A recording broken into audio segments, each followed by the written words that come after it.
Trump यांनी लावलेल्या शुल्काचा फटका कोळंबी निर्यातीला बसतो आहे। टॅरिफ वाढवल्यानं कोळंबी निर्यात उद्योग आता संकटात सापडलेला आहे। भारतीयांनी कोळंबी खाण्याचं प्रमाण वाढवावं, डोनाल्ड ट्रम्प यांच्या टॅरिफ असरावर नितेश राणे यांनी आता उत्तर दिलेलं आहे।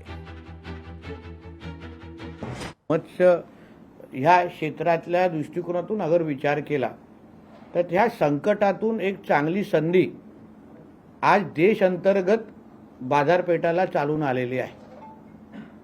आतापर्यंत मोठ्या प्रमाणामध्ये जो एक्सपोर्ट जो मासा व्हायचा किंवा श्रीम जो व्हायचा आणि त्याच्यावर जो टॅरिफ लागायचं ते जवळपास 16% असायचं। आता ह्या ट्रम्प यांच्या ह्या पूर्ण टॅरिफच्या ह्या भूमिकेमुळे तो 16% 60% गेलेला आहे, 60%।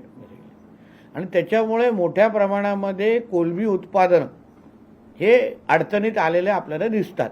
आपला भारत आत्मनिर्भर बनवण्याच्या दृष्टिकोनातून जो आदरणीय पंतप्रधानांची अतिशय महत्त्वाची भूमिका आहे त्या भूमिकेला आपण मोठ्या प्रमाणामध्ये चालना देऊ शकतो। लोकशाही मराठी ऐका, पहा, जागरूक रहा।